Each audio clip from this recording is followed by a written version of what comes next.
Iran నుంచి Hormuz జలసంధి నుంచి భారతదేశానికి చెందిన శివాలిక్ అనే ఒక భారీ షిప్ గ్యాస్ను ఎల్పిజి గ్యాస్ను తరలిస్తున్న భారీ షిప్ జాగ్ లడక అనే మరో షిప్, ఆ రెండు షిప్పులు సేఫ్గా హార్ముజ్ జలసంధిని దాటుకొని ఇప్పటికే ఒక షిప్ పశ్చిమ తీరాన్ని కాండ్లా రేవును చేరింది. మరొక షిప్ ఈ రోజు రాబోతాం.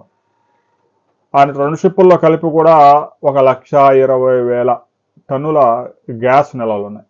అయితే మీడియా అసలు భారతదేశానికి ఒక నెల రోజులు కావాల్సిన గ్యాస్ అంతా వచ్చినట్టుగా బిల్డప్ ఇస్తా ఉంది.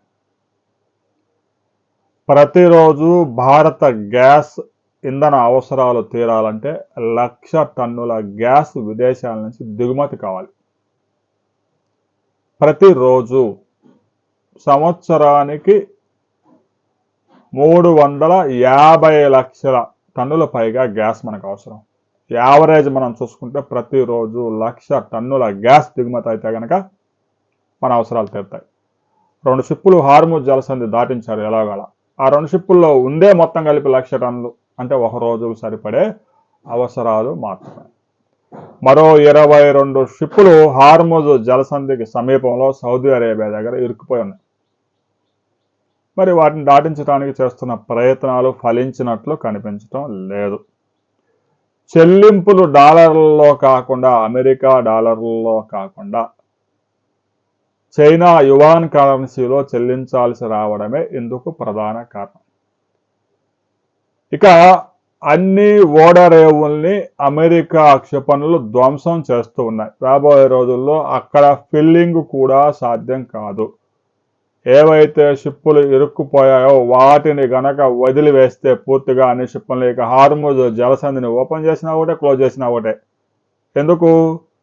ఇరాన్ గల్ఫ్ దేశాల్లోని రిఫైనరీని అన్నింటిని టార్గెట్ చేసుకుంది, వాటి మీద దాడులు చేస్తూ ఉంది. దీంతో ఆ రిఫైనరీస్లో ఉత్పత్తిని పూర్తిగా నిలిపివేశారు.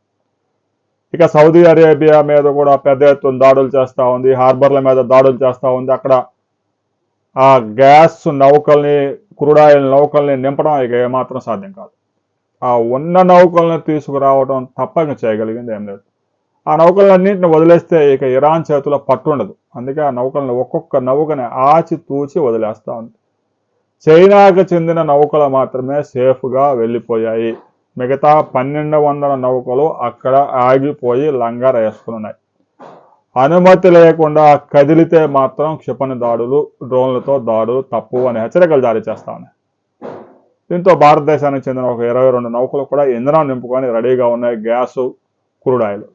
కానీ గడిచిన వారం రోజులుగా హార్ముజ్ జలసంధిని దాటలేకపోయాయి.